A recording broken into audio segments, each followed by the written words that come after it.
मनसे नेते संदीप देशपांडे यांनी आरोप केला की मुंबई महानगरपालिकेनं आचारसंहिता लागू होण्यापूर्वीच गुजरात स्थित दिल्ली वेस्ट मॅनेजमेंट कंपनीला टेंडर दिलाय।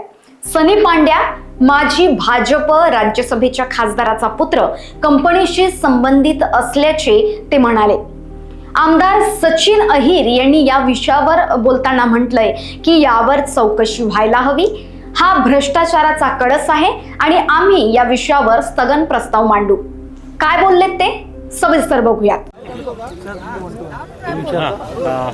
मनसेचे संदीप देशपांडेने एक व्हिडिओ प्रसिद्ध केलेला आहे, तो साधारणतः वरळीतला आहे असं समजतं। काय नेमकी कुठली माहिती आहे? माझी माहिती यापेक्षाही वेगळी आहे, कारण हा एक व्हिडिओ ट्विट करत असताना गेल्या 2.5-3 वर्षामध्ये जे PWD मध्ये विशेषतः टेंडरच्या माध्यमातून जे व्यवहार होत होते ह्याचा आम्ही तक्रार केली होती। आताही देखील गेल्या 3 महिन्या अगोदर शिवेंद्रराजेजी जे त्या खात्याचे मंत्री आहेत यांच्याशी अनौपचारिक चर्चा करत असताना मोठ्या प्रमाणावरती खरेदी विक्री आणि विशेषतः BDD चाळीच्या नावावरती खोल्या करण्याच्या बाबतीतला पण देखील मोठ्या प्रमाणावरती तक्रारी हे प्राप्त झालेले आहेत। आता नवीन डायरेक्टर मॅडम आलेले आहेत, त्यांच्याबद्दल म्हणता येणार नाही कारण तशी काही माहिती नाही, परंतु अनेक अधिकारी या पद्धतीने हे वापर करतायत, गैरप्रकार करतायत।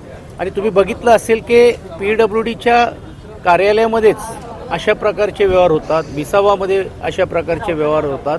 ही तक्रार वारंवार दिल्यानंतर पण देखील दखल घेतली गेली नाही आहे। आज संदीप देशपांडेंनी जो व्हिडिओ ट्विट केलेला आहे त्यात ती सत्यता, त्याची चौकशी व्हायला पाहिजे।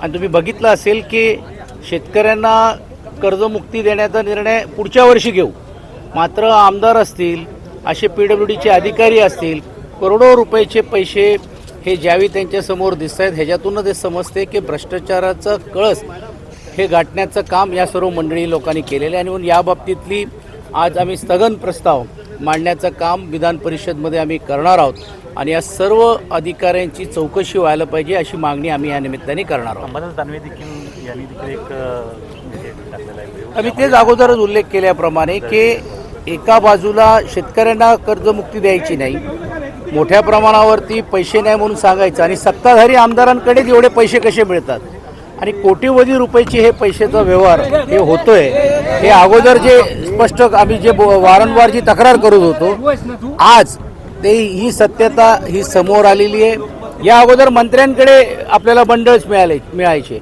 आता तुम्ही बघितलं असेल की मंत्री सोडून आमदारांकडेच जर अशा पद्धतीने बंडल मिळायला लागलेत त्याचा अर्थच असा आहे की भ्रष्टाचार हे मोठ्या प्रमाणावरती वाढलेले आहेत आणि यात सत्ताधारींचीच इन्व्हॉल्वमेंट असल्यामुळे कोणीही सरकार याच्यामध्ये दखल घ्यायला तयार नाही आहे। आणि म्हणून या सर्व गोष्टीची चौकशी व्हायला पाहिजे ही मागणी आम्ही या निमित्ताने विधान परिषदेमध्ये करणार आहोत। विरोधी पक्षनेत्यांच्या संदर्भात वारंवार वेगवेगळ्या बातम्या येताना पाहायला मिळतात। आता भाजपकडून अशा प्रकारे एक ऑफर दिली जात आहे की विधानसभेत विजय वडेट्टीवार आणि विधान परिषदेत अनिल परब यांचे नाही, अशी कुठची चर्चा नाही आहे आणि तो अधिकार त्यांचा कुठे येतोय?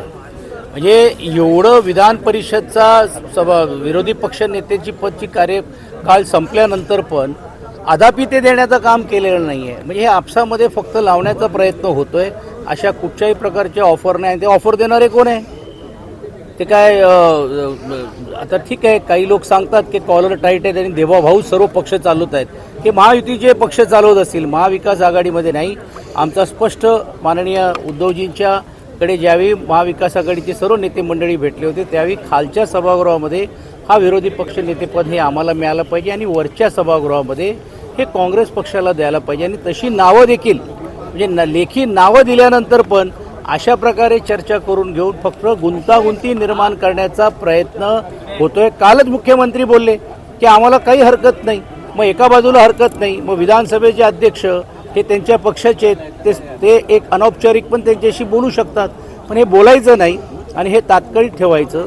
गेल्यावेळी ज्यावेळी विरोधी पक्षनेते विधान परिषद झालं होतं, सभागृह चालू नव्हता त्यावेळी पण देखील त्यांनी हे पद दिलं होतं, मग आता हे पद का दिलं गेलं नाही असा प्रश्न या निमित्ताने निर्माण होतो। म्हणजे एक मुद्दा असा यामध्ये पैशांच्या बॅगा साधारणतः आपल्याला सातत्याने पाहायला मिळत आहे, मात्र विरोधकांकडे कोणती गोष्ट असेल तर ED असेल, CBI असेल याच्यामार्फत कारवाई होते, या माध्यमातून आता कारवाईची मागणी ही नक्कीच व्हायला पाहिजे आणि परिषदमध्ये आम्ही ही मागणी करणार। पण ह्या सत्ताधाऱ्यांकडनं अपेक्षा काय करायचं? कारण मंत्र्यांच्याकडेच बॅगा मिळतात, आता आमदारांकडे मिळालेले आहेत. आता थोड्या दिवसांनी नगरपालिका झाल्यात, आता नगराध्यक्षांकडे पण तुम्हाला पाहायला मिळतील.